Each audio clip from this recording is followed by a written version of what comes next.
പോരാട്ടത്തിന്റെ പാതയിലേക്ക് ഞാൻ തിരിച്ചെത്തിയിരിക്കുന്നു. പലസ്തീൻ സ്വതന്ത്രമാകുന്നതുവരെ ഞാൻ പോരാടും.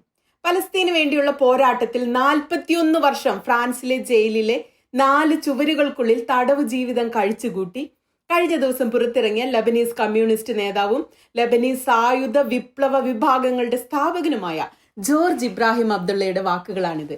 അദ്ദേഹം പറയുന്നു, ഇസ്രായേൽ ചെലുത്തിക്കൊണ്ടിരിക്കുന്ന സ്വാധീനത്തിന്റെയും പ്രതിരോധത്തിന്റെയും അവസാന അധ്യായങ്ങളാണ് അവർ ഇപ്പോൾ ജീവിച്ചു തീർക്കുന്നത്. പലസ്തീൻ തുടരണം. പലസ്തീനിലെയും ഗസയിലെയും ജനങ്ങളുടെ യാതനകൾ നോക്കി നിൽക്കുന്ന അറബുകൾ ചരിത്രത്തിന് വലിയ നാണക്കേടാണ്. ഇപ്പോഴും ദശലക്ഷക്കണക്കിന് അറബുകൾ വെറുതെ നോക്കി നിൽക്കുകയാണ്. ഈജിപ്തിൽ നിന്നും മീറ്ററുകൾ മാത്രം അകലെ അൽ അസറിൽ പ്രവാചകൻ മുഹമ്മദിന്റെ കാബയ്ക്ക് മീറ്ററുകൾക്കിപ്പുറം പലസ്തീനിൽ കുഞ്ഞുങ്ങൾ വിശന്നു മരിക്കുകയാണ്. മുഹമ്മദ് നബിയുടെ 80 ദശലക്ഷം അനുയായികൾ ജീവിക്കുന്ന ഈജിപ്തിൽ നിന്നും മീറ്ററുകൾക്കപ്പുറം പലസ്തീനിലെ മക്കൾ വിശന്നു മരിക്കുന്നു. എല്ലാ അറബുകൾക്കും എത്ര നാണക്കേടാണിത്. ഇതെല്ലാം ചരിത്രത്തിൽ രേഖപ്പെടുത്തപ്പെടും. എങ്ങനെയാണ് ഈ ഭരണകൂടങ്ങൾ പ്രവർത്തിക്കുന്നതെന്ന് നമുക്കറിയാം.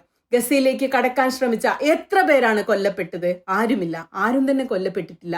വെറും 2 ദശലക്ഷം ഈജിപ്തുകൾ തെരുവിലേക്ക് ഇറങ്ങിയാൽ തീർക്കാവുന്നതേയുള്ളൂ, നിൽക്കാവുന്നതേയുള്ളൂ ഈ കൂട്ടക്കുരുതി. ഈജിപ്തുകാർ മാത്രം വിചാരിച്ചാൽ ഈ യുദ്ധം നിർത്താം.